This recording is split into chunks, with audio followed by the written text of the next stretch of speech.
Okay. Good afternoon, everybody, and thank you for coming and welcome. This conversation will be held in English, so there are headphones for the simultaneous translations.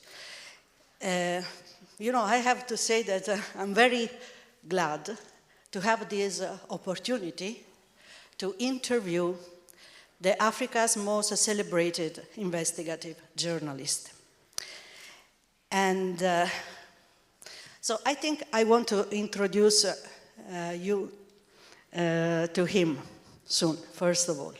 So his name is Aremeyaw Anas. Anas, thank you for coming and welcome. Thank you very much. It's a pleasure to be here. He's a Ghanaian journalist, but actually he works in many African countries and in other continents too. And, I still remember Barack Obama's speech when he was praising Anas and his job. And very often, I think, we will need more journalists like him in Italy, in Europe. Even though I have to say that here at the International Journalism Festival here in Perugia, the level of journalists is very high. But still, you are doing a very unusual job, different job.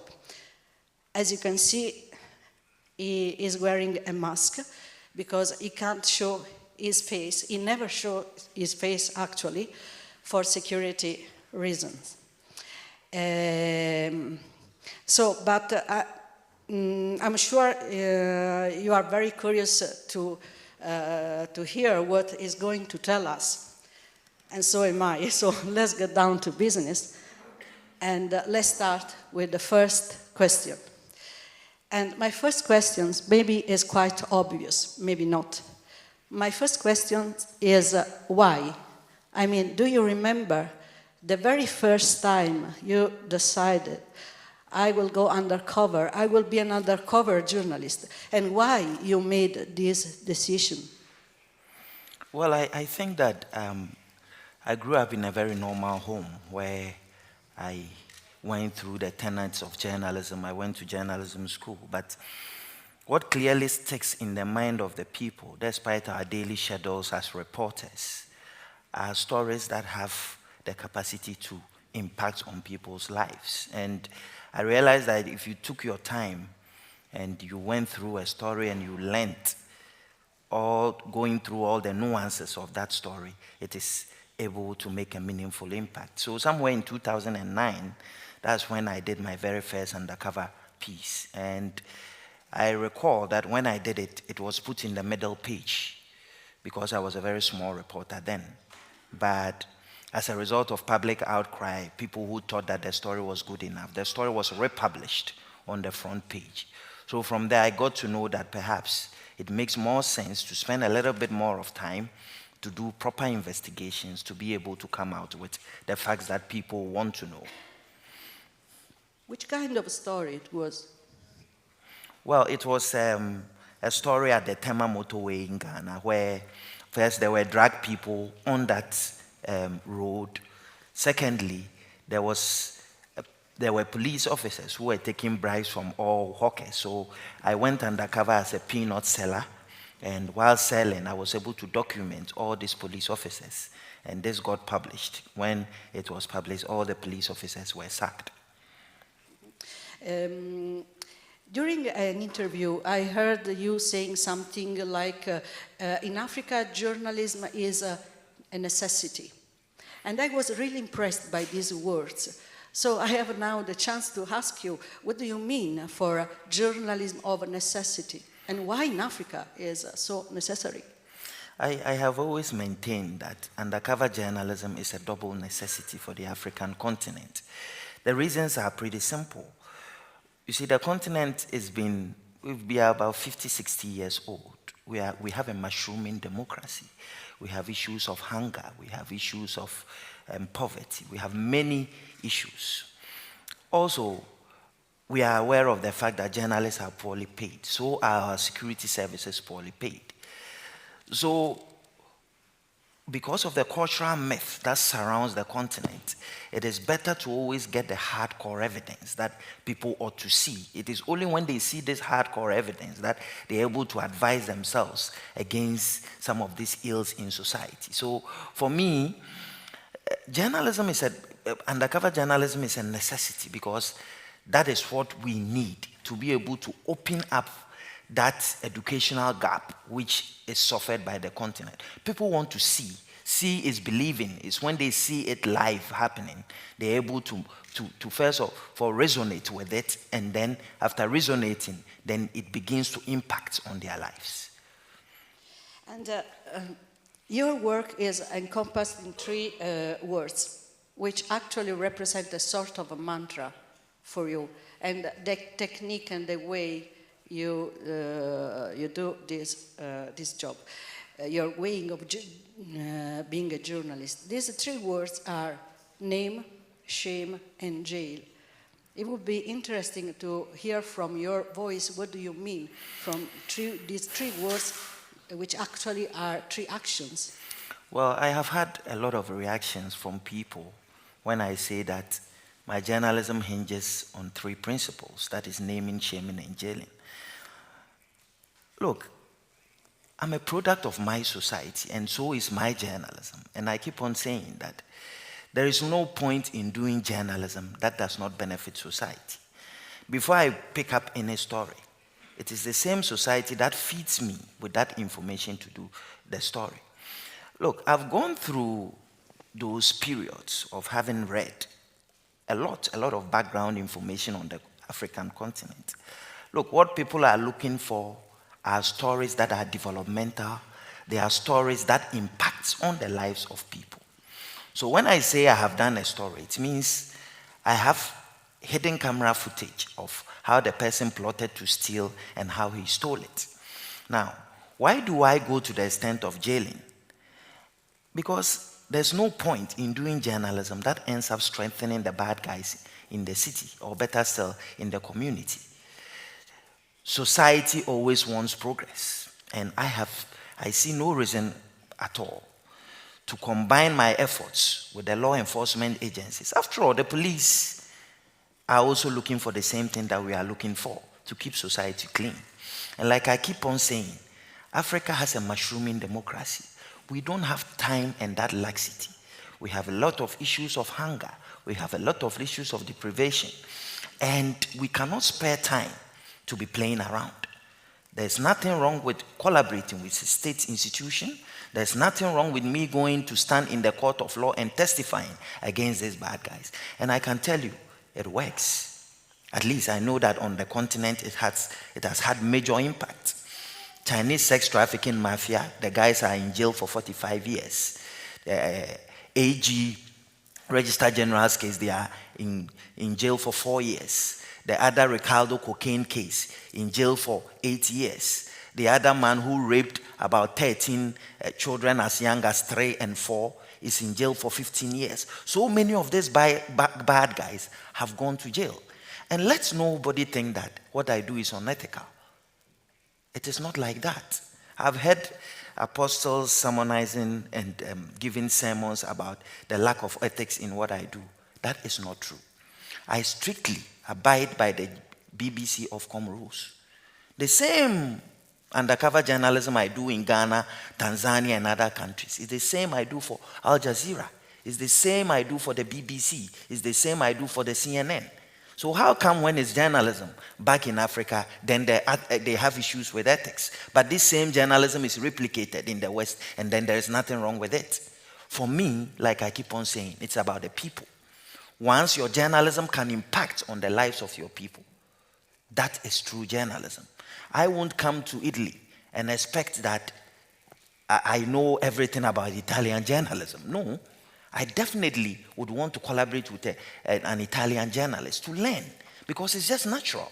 So I am saying that if you are coming into Africa to do your journalism, team up with the local guys, because we know the story. We know how to be able to impact positively on our society. Sometimes we clap for our colleagues who come up in Africa to do stories. We are very happy about that. But maybe if they spend just a little bit of time with us, we can all push society forward. We can all have a more meaningful impact on our people. So there are a lot of bad journalism around. Even Western journalism, there is that word, helicopter journalism, no? People coming to Africa, staying just a few days and trying to cover a story, but it's quite impossible because if you really don't know the country, it's very impossible. But I would like to ask you, what about the other kind of journalists? Because Africa has many good journalists, actually. Are they also doing a good job? I mean, you cooperate with many journalists around when you go around, and let's talk also about your team, because you are not alone. You build up during this year a very strong team, a very professional team. So can you tell us more about you go undercover, but what about the others? How do you organize your investigations? Let's go through a little bit. Well, I think that the days of parachute journalism are becoming lesser and lesser. It's about time we collaborate, and I'm glad I've already spoken about that. You see, the African story can better be told by Africans. And it's about time, as African journalists, we begin to realize that if the continent is going to move forward, we are going to need us to be the people leading the frontiers. I want to show a lot of respect to my colleagues who have always been coming to Africa because of the interest they've shown on that continent and coming to help us. And I have also, on my own, learned a lot from such collaborations, and it's very good. But for us on the continent, we ought to know that nobody understands those mythical issues than us. And the stories that will come will demonstrate that some of them are just stories that there is no way anybody else can tell it better than us. Regarding my team, yes, I work with a team. I don't do it alone. We try to stick together.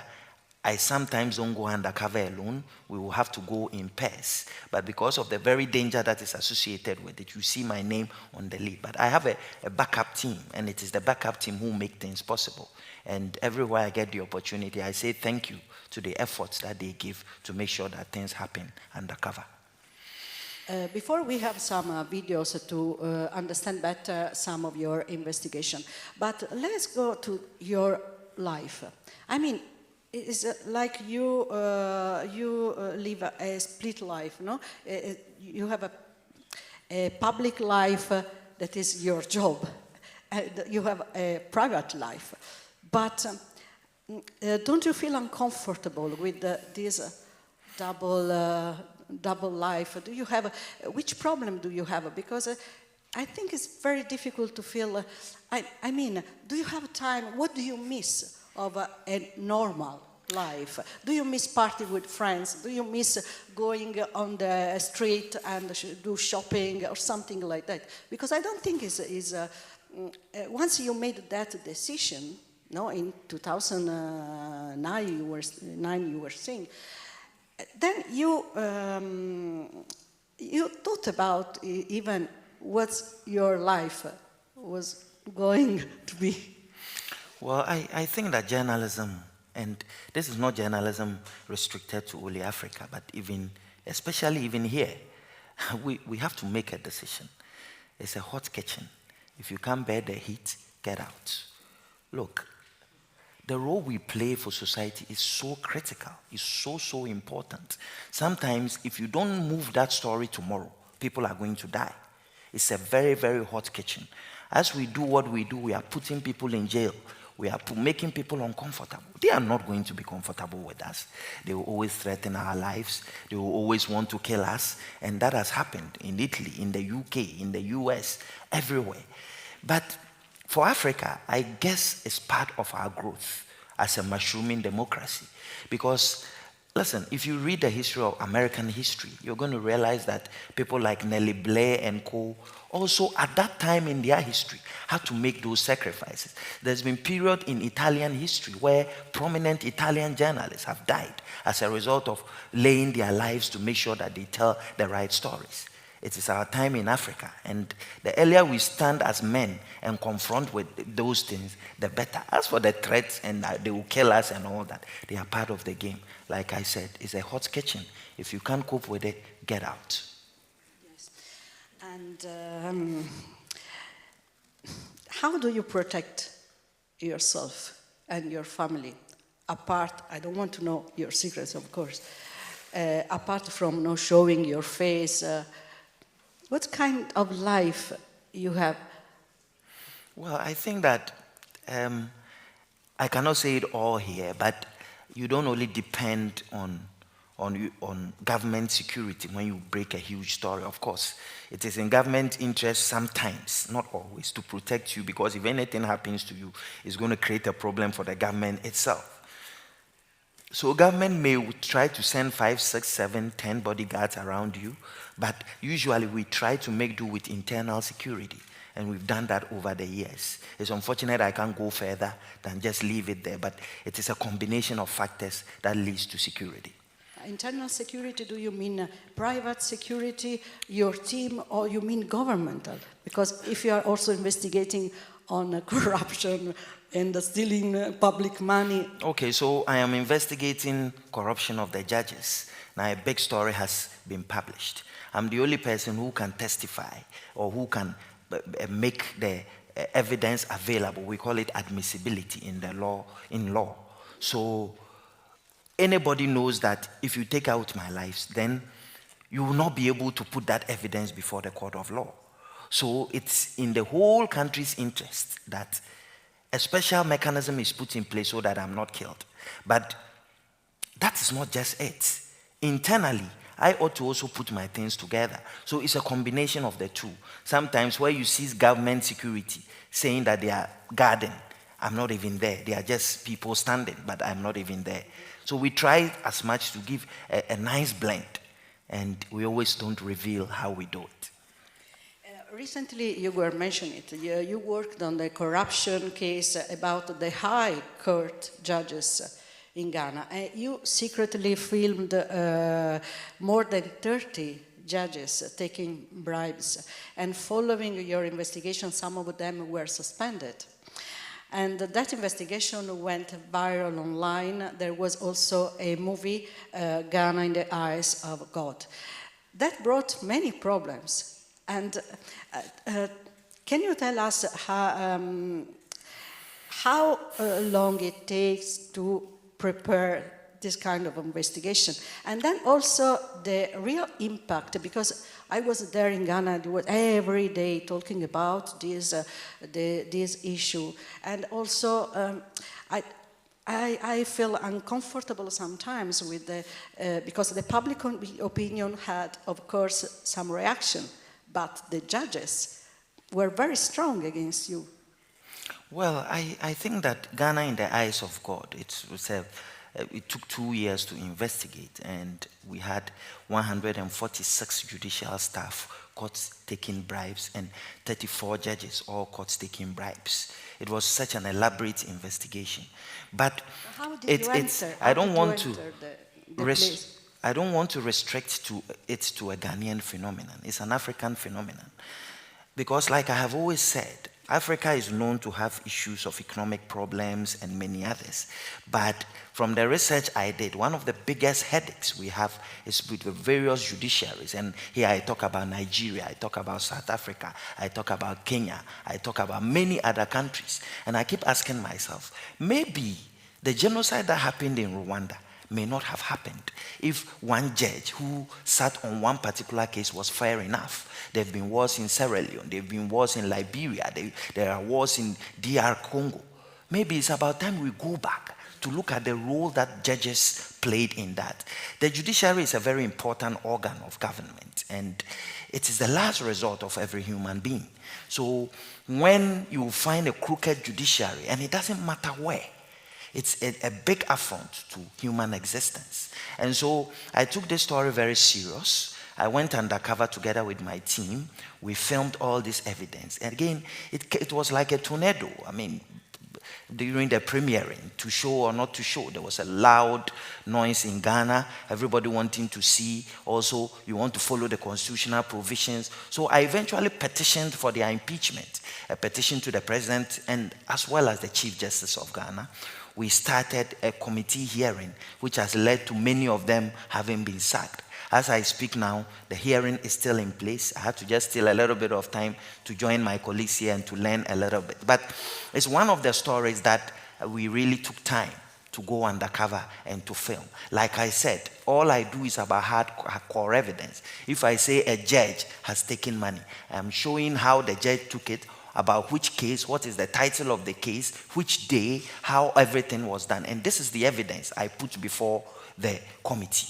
Again, one critical thing about the journalism I do is not just about naming and shaming. The jailing bit is also about putting the evidence that has been put together to a text. For me, every journalistic piece of work must stand the test of time. And so it is very interesting when I go before the committee and one judge will come with about 6, 7 lawyers, and then they will put me in the middle and cross-examine me on every single detail of the video I have. For me, I think that is true journalism. We should not be seen as gods in the guise of men. Our work must not be treated as sacrosanct. Our work must be subjected to critical scrutiny by the general public, by the people we accuse, and at the end of the day, let's have an independent panel tell us whether what we have done is true and fair or not. Else, we are going to have a utopic society. So those judges are still suspended, all of them? Many of them have been sacked, not suspended, but a few of them whose hearing has not yet started still exist. And immediately I get to Ghana, the hearing still continues. Okay. Many of your investigations are about human rights abuses, such as slavery, human trafficking, or even the living conditions in psychiatric hospitals or prisons. And we have some videos, because I think it's very interesting also to show some videos just to understand better. So if we could start with the madhouse, we would like to show the audience. Okay, and if you Anas would like to guide us through this video, and okay. Okay. Meanwhile, we are waiting for the video. I would like to ask you more about your your methods and also the devices you use. Well, I use Can you share some secrets? I use a lot more of hidden cameras in my work, and I also use a lot of prosthetics, which we built from London. And that has always helped in the work. And you're able, with the use of very good prosthetic person, you can change from A to Z, because it means that you are just going to wear a different face in that investigation. And they've really worked over the years. Mm-hmm. Yeah. But have it ever happened to you because with these hidden cameras and entering some places maybe you can't go, have you ever broken the law? Well, I think... Or being on the verge to... I think that first of all, subterfuge or undercover journalism, depending on which jurisdiction you are talking about, is using wrong to right the right. So you start by breaking the law. That's true, because you have already taken an identity that is not yours. But you see, it's the end that always justifies the means, as far as I am concerned. Once it is clear that you make it very clear in the beginning that what you were doing was not any criminal activity, it was undercover, then I think that you are fine. Again, in the court of law, what is important is public interest. So it's also about the subject that you have chosen. Is it in the public interest? What are the privacy issues associated with it? And I think that usually public interest has always triumphed over privacy issues. Imagine you have to write down a list, the successful investigations and the unsuccessful one, the ones you didn't get the result you were waiting for or you fought for.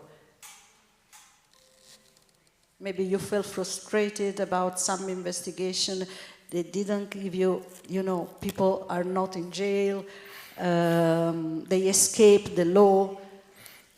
Well, yes, there's been a couple of stories that, and I guess it's with all of us. Sometimes you don't just get it 100%.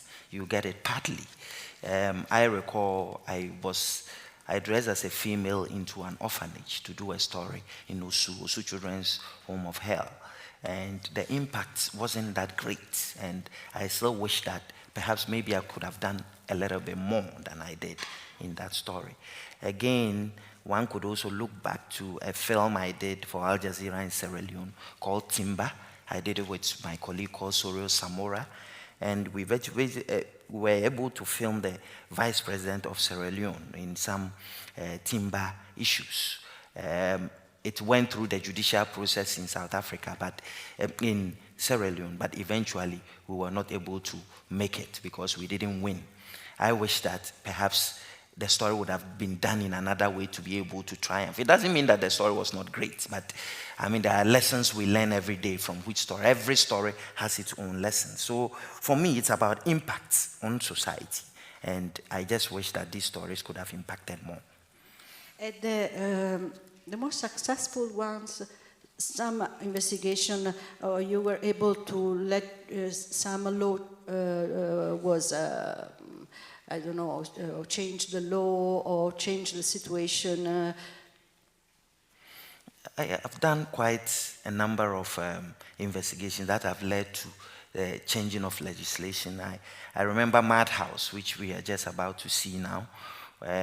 When I did it, it helped. I went into a psychiatric hospital as a patient and stayed there for about 3 months, where I documented human rights abuses, where you could see officials selling heroin and cocaine to inmates, and I got a fair share of it. And when the story was published, it led to a huge debate in Ghana, and as a result of that, the mental health bill has been passed, and it is the effort of not just me, but other civil society people who pushed the frontiers and ensured that this bill was passed.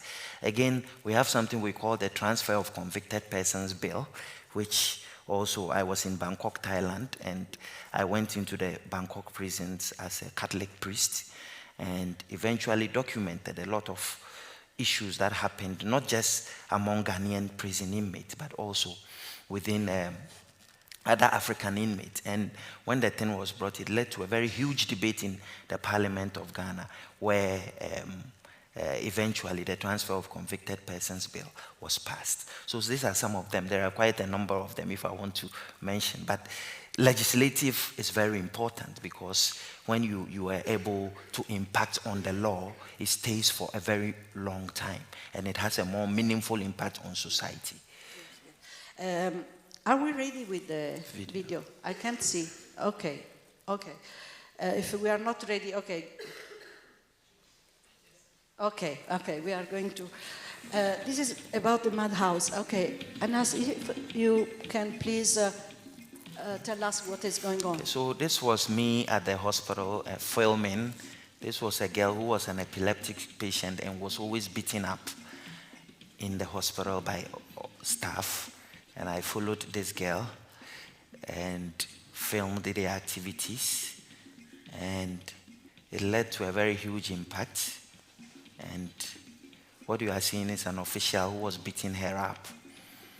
And Madhouse really has a lot more in it, but because of time constraints, I'll just leave it here and then go. Can we continue? But tell me, how did you manage to enter? You were a patient? Yes, I first enrolled in as a patient. You would have gone and learned much more about what to say, and it's done by a team. So we do proper research, and we know exactly what to tell a doctor. And it doesn't just happen in a day. You should have gone to reviews for a longer time. Your behavior should change. As it keeps changing, then that's when the doctor begins to realize that you ought to be admitted. We have another video shot in a prison in Ghana. That is also, it's very, it's terrible what is going on in this prison, because sometimes we think that prisons in Europe, in Italy, are in bad conditions. But let's see this one. Please, if you can. Okay, we are going in. Well, this is in Sawan prisons, and this was the morgue. How many people? This is the mortuary. I had a friend who I followed in that investigation, and he died. So this is what took me into the morgue. And I must say, as we speak now, this video has not been officially released. And also, there were a lot of overcrowding within the prisons. And as you can see, drugs were always there. And the sanitary conditions, like you can see, were very, very bad within the prison. These are things that is originally unknown to the Ghanaian populace. You know, very, very overcrowded, food scarcity. As you can see, this was where we were going to toilet. And I stayed in here for quite a while to be able to film all this detail. How long did you stay there? It would have been done successively. We did it for 3 months. And this is the kind of food we get. Very horrible food. And these are our plates we line up every day to eat in the afternoon. A lot of oil. We just take it. I mean, that was the feel. And as I speak, I remember deeply, this was the marijuana base where we exchange. These are all banned substances within the prisons, and you will never know until you are there. If you are there, you're going to see all these things. It was quite an exciting story. Exciting, but very terrible for you. I mean, you used to go to the toilet and eat. Well, I think that undercover is all about psyching yourself up. Before you go here, you already know.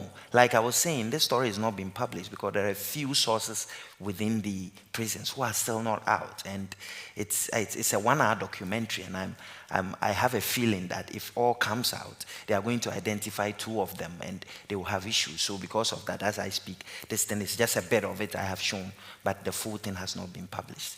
But you get acquainted. I mean, you get yourself in the mood, and that's it. How people, the public opinion, react usually to this? Like I said earlier, what I do doesn't just come out of my head. It's about people sending various issues that they think is dear to their hearts. So usually it resonates with the people. And the people are usually very, very happy about what they see. And I mean, it's usually a big thing. I mean, we organize a premiere, and we usually are able to fill the place with 10,000, 8,000, 6,000 people, all in a hurry. And it's usually free. Nobody charges anything. Because it's about the people's journalism. It's not any financial or money-making machine. It's about making sure that the people see that the kind of journalism we do is impacting on their lives. But have you ever been in some situation in which you thought, okay, this situation is very serious, it's very dangerous, I think to give in to, okay, I can go on, it's better if I give in?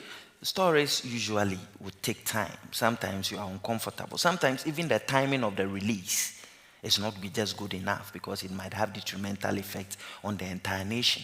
So I make the determination, but I try my best to do my best in every story. But like you said, sometimes there are discomforts. And some dangerous situation. Can you tell us some situation? Many of them. Usually I'm not the type who want to brood about dangers because they are inherent in the work. Like I have said, it's part of the heat in the kitchen. And we have to do our best to prevent them. But as we try to prevent them, we should know that it's part of our job. And a lot of near-death situation, a lot of trailing, but I don't usually want to spend my time on that. And I don't think it's only synonymous with me. I think many other journalists, my colleagues here in Italy will tell you their stories of how the problems they have with the mafia and all that. So I think that is what it is. You know, your mask here is quite simple. It's very simple. Because you used to wear disguises which are very complicated. So what is the most outrageous disguises you ever worn, and in which occasion? Well, I think I must dove my hat to the prosthetic makers in London. They do a very good job. If you tell them, you just have to tell them what the situation is. But another caution is that they have warned me not to say too much because they are still working. So a lot of the disguises are interesting, but I'd rather withhold a little bit and still give the credit to them because they do quite a good job. We are ready for other videos. Are you interested in the videos? Okay. So that we prepare the other one, because we can understand better, I think, watching at this video. But, okay, meanwhile, just one question before. Don't you ever fear to become yourself the object of investigation? I mean, you can go out now and people can chase you, can try to know your identity. It's all part of the package. You can be a subject of investigation. After all, I attended school with people who know me. But you see, the whole thing about undercover is that if I sat with you in the classroom and you saw my face, the purpose of undercover is to be able to change that face so that when I pick up that story, you, the person I sat with in that classroom, you are unable to identify me. That is the whole essence. So, assuming without admitting that I have taken off my mask, you never know what is behind. But even if it was my face, how sure are you that the next story I'm doing, it is that same face you are going to see? That's why I always clap for the prosthetic guys, because they do quite a wonderful job. Is your family happy with you, with your job? Well, I guess it's a matter of time. I mean, it's repetitive, so you have to adjust yourself to the situation. I don't know what some of them think, but we've gone through the grill and the mill, and look, there's urgency for the work. Like I said, it borders on human lives that you sometimes cannot just have time to be thinking about people's comfort and all that. There are children who are suffering from hunger, malnourished children, and they are dying each day. So some of these issues don't come up at all. Thank you. We are ready for some other videos. And as before, if you can help us to understand. Okay.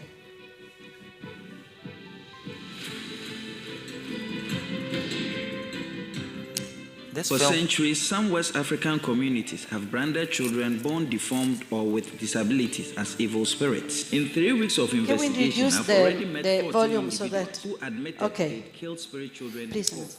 None of these said they were willing to poison. This film is about spirit children. They were children who were being killed in Ghana and Burkina Faso.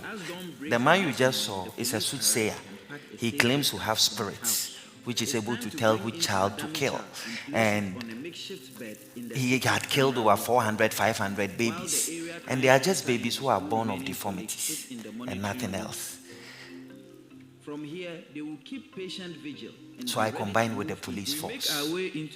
And then I built a prosthetic baby. They still don't know it's a replica.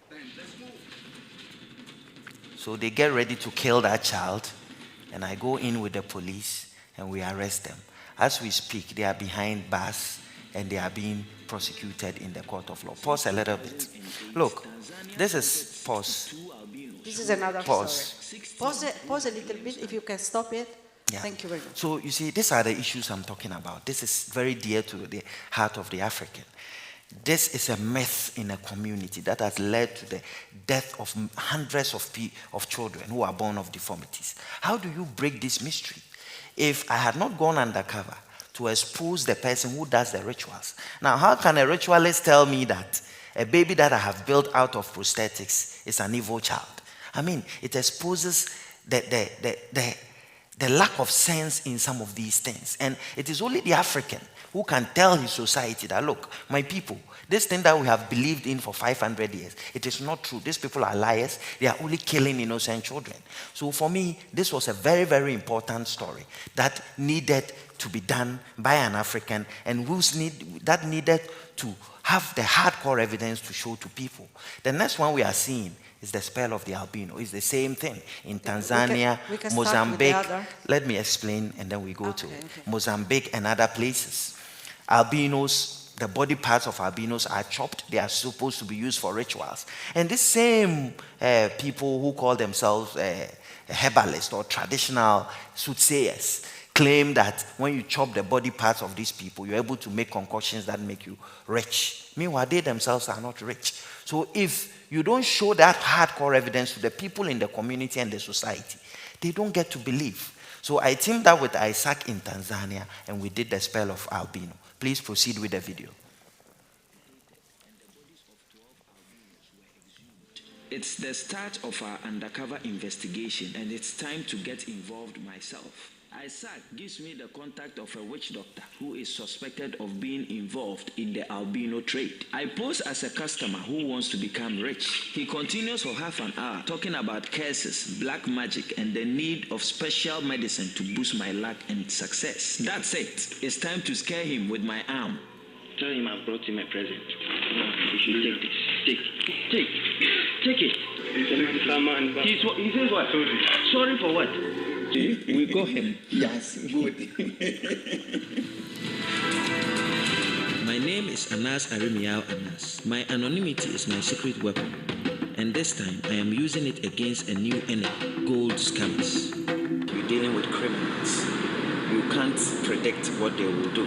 We were first taken to a national bank, where we were told the rest of the gold will be deposited for safekeeping. A later checkup at the bank's head office revealed that they offer no such facility to receive or store gold. To bust these people today, we would have to take the risk of going with them. They had told us to leave the money at our hotel, and only after the gold had been weighed would Patrick return with Bilal to receive payment. Meanwhile, Bilal and Patrick left to collect the payment. It was crunch time.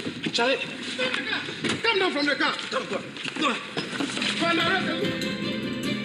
And so our investigation came to a successful conclusion. So you see, these are people who deprive our nations of the needed revenue. These were investors who had come to invest, and many of them come to the African continent to help out. And yet we have fraudsters who turn around and defraud these people. Eventually, at the end of this investigation, these people have been arrested, and as I speak, they are before the law courts. Let's move on to the next stories as we... Maybe the last one, because the time is running out. But let's go. International aid agencies donate millions of dollars of food aid to Ghana every year. It's meant to keep malnourished children alive. The people who are stealing and selling this food are the very ones whose job it is to make sure hungry children get enough to eat. A man in one of the major towns in the north, Navrongo, was selling boxes of donated food. Inside his house, a huge supply of food aid ready for sale. It was time to bring in the police.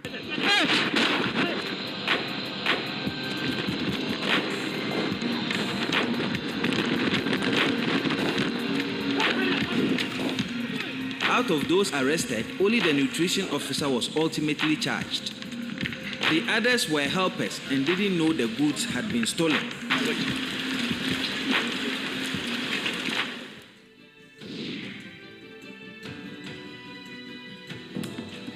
Nigeria's fake physicians are taking a heavy toll on unsuspecting patients. 2 African journalists go deep undercover into the disturbing world of quack doctors.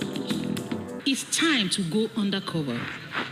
One fake doctor, Deacon Austin Awoto, seen here in the car, is getting away with an outrageous scam. But Anas plans to give him a dose of his own medicine. I'll go into that place and pick him. Anas sketches out his plan. The police take up station outside the clinic.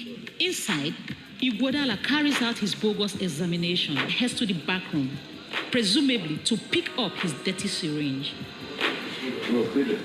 Terrified, Anas lifts off the bed and follows him. The police force him to wear his stethoscope to publicly shame him as a fake doctor. Now say you are a doctor, put it in your neck. Put it in your neck.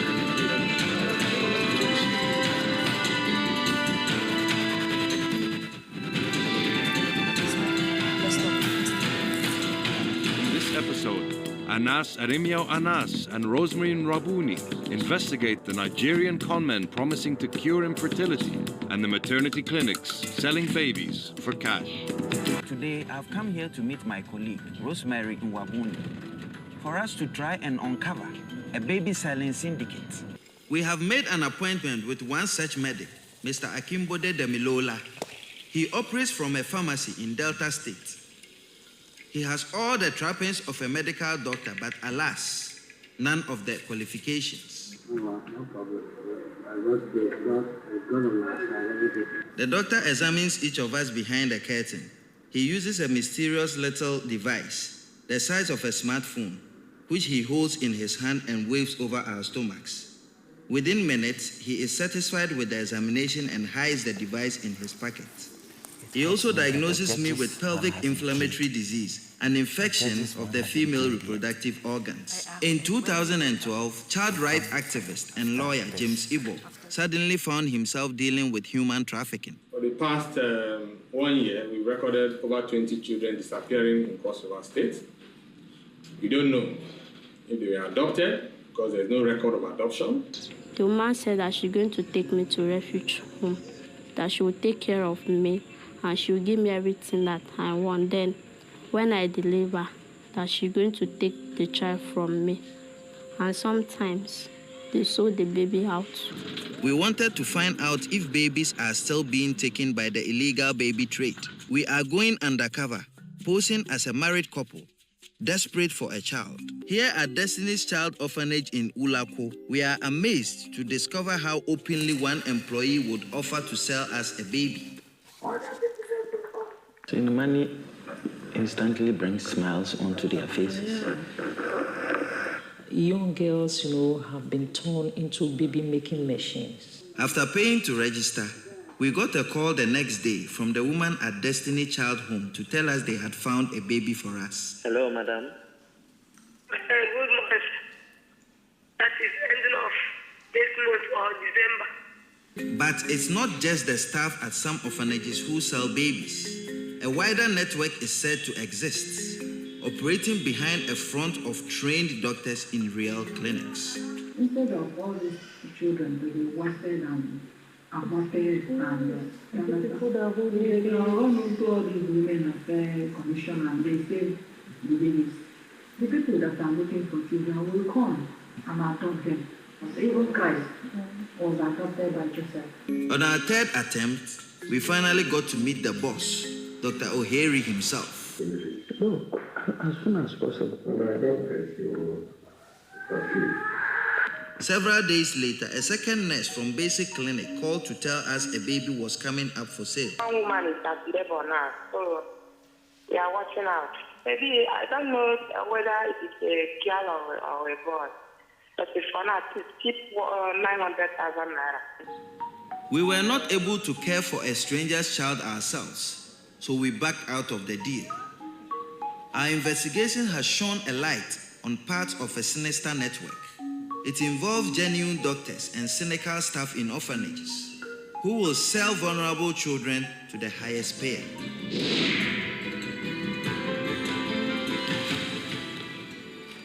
Okay.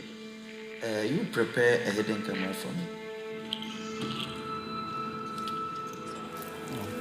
Right after this. Aremeyaw Anas. Now, he is a Ghanaian investigative journalist who disguises himself in so many different ways. Courageous journalists like Anas, who risked his life to report the truth. Anas is a big name in our country. But when journalists begin to play James Bond, it's troubling. Now, from the second paragraph, we move to the neck of the story. and the neck must be nothing but the facts. Now, what you see here is me in disguise. What you see here is me dressed as a sheik. What you see here is me disguised as a rock. Journalism is a weapon. It's an asset. It's a means to an end. I'm in handcuffs with him right now. Yes, we are in handcuffs. Exciting. What you are going to see now is the judges, the investigation into the judges, which is called Justice, which aired on Al Jazeera. I just let you get a little bit of the clip, and then we wrap up on that. Please proceed. This is the story of the biggest undercover sting in the history of Africa and the extraordinary man who carried it off.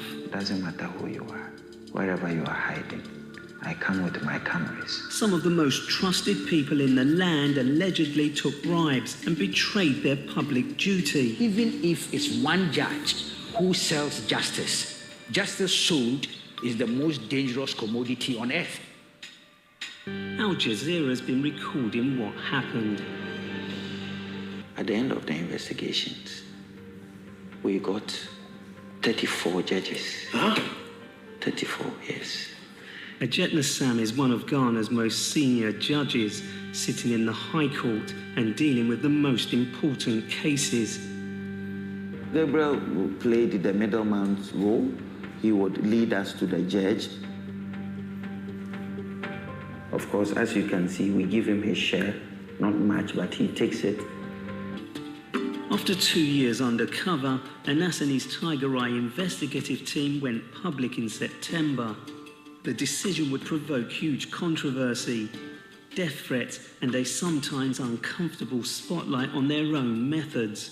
In Tamale, northern Ghana, Anas's investigators went to see if they could influence the outcome of a rape case. It was an appeal hearing. This is Ansuji Abo. Ansuji Abo is a well-respected High Court judge. The judge is anxious nobody should know that he accepted the cash. I beg you, sit down. Let this case remain this way. I beg you. My lord. Okay. Anas's team take a traditional gift, bags of yams and more cash. Film editors have cut the material down into a blockbuster 3-hour documentary, which Anas wants to show to as many people as possible. He's arranged a series of free screenings at Accra's conference centre. It's a move that will upset his opponents and spark a legal battle. John Enda Bugri is one of a number of lawyers acting for the judges named and shamed in the film. He opposes the screening. As the crowd scramble for the tickets, what they don't know is that the film may not be shown after all. Anas is smuggled into the conference centre where the screening is due the following day. 1 moment. Coincidentally, this is the same hall where years before, President Obama had singled him out for his work. The screening may be in real doubt, but Anas is hoping he'll still be a national hero at this time tomorrow. Thousands of people have been given free tickets to see the undercover epic, which features 34 judges filmed allegedly accepting bribes. People from all walks of life joined long queues earlier at the conference centre to catch a glimpse of the video. A police convoy escorts Anas's car because he's received several death threats. This is Justice Derry. He's one of the judges who have really tormented me in this investigation. He's filed many suits. This is Mayor. He's a fixer to Justice Derry. He actually said that normally it's 10,000 plus when you're dealing with the likes of Justice Derry because he's a big judge. Newly qualified graduates are called to the bar in Ghana. This is a joyful occasion, but Anas's expose has also cast a major cloud over the proceedings. The saga has not impressed the Chief Justice. Sometimes it takes a spark, just a spark. And I think Anas has provided that spark for the whole edifice to blow up, for people to wake up and say, no more, something has to be done. Okay, thank you very much. Very much. impressive. We took some time because it was interesting to go through some of the investigations. Sometimes it seems they are movies, but actually it's reality. Let's just summarize. We don't have much time. What we have seen, but very short because I would like to close with some. Well, basically what we saw there was the sale of babies in Nigeria, where babies are put out for sale. And another one that you saw was also about quack doctors who operate in Nigeria, and the fact that they will do everything to make their money. And then perhaps the last one you saw would have been on the judges, who I have already spoken extensively about. But like I was saying, it's all about the people. The work ought to resonate with the people. And if it does resonate with the people, then the real impact. So that when work is finished, it doesn't even become your property. It becomes the property of the people of Ghana. And whichever place we are talking about on the continent, people are interested because they want to know. They are interested because they know that the issues that have come up are issues that border on their lives. I mean, some days ago I was reading an article about the albinos, and I mean, the problem is far to be resolved.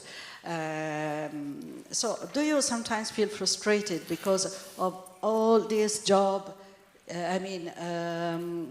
this commitment, you can't see the results? There would always be difficulties in making sure that you move society from one stage to the other. And like I said, there's a period that the West has gone through already. When you read history, journalists have done same work in other countries. So we have to know that in order to be able to make a successful change, you have to be determined, you have to be focused. There will be a lot of setbacks. So yes, sometimes we feel the setbacks are real. We don't expect that one story will change the entire society, but we expect that one story can impact on the lives of some sections of the society. Like I have always said, extreme remedies are the most appropriate for extreme diseases, and I belong to the extreme remedy. Is there any chance you are going to share with us the investigations you are been working on very, very shortly? Well, I wish I could give you details, but I can only say just keep your fingers crossed. It's very explosive, and I can only say stay tuned, and it's likely to air on Al Jazeera. Okay. Will there ever be a day when you decide to uncover your handsome face? I think that it's all about, if my journalism is a product of my society, maybe we should just wait. One day, society will say, okay, now no more work. Let us see your face. Then I would decide to do that. But on a more serious note, there's a lot of work to be done. I think that I'm committed to the work. And when there is no need for undercover journalism, I won't spend my time doing it. I'll just stay off it and do something better. But once we are getting an opportunity to impact on the lives of our people, we should take it, and we should happily take it, because that may be the only chance we'll get in history to do it. And the very last question here is Anas Aremeyaw Anas your real name? Yes, Anas Aremeyaw Anas is my real name, and there's no aliases about it. It's my personal name, and I have used it since birth, and I continue to use it. Thank you, Anas, for being with us. Thank you and very much. Thank you, all of us, for being here. Thank you very much. Thank you very much.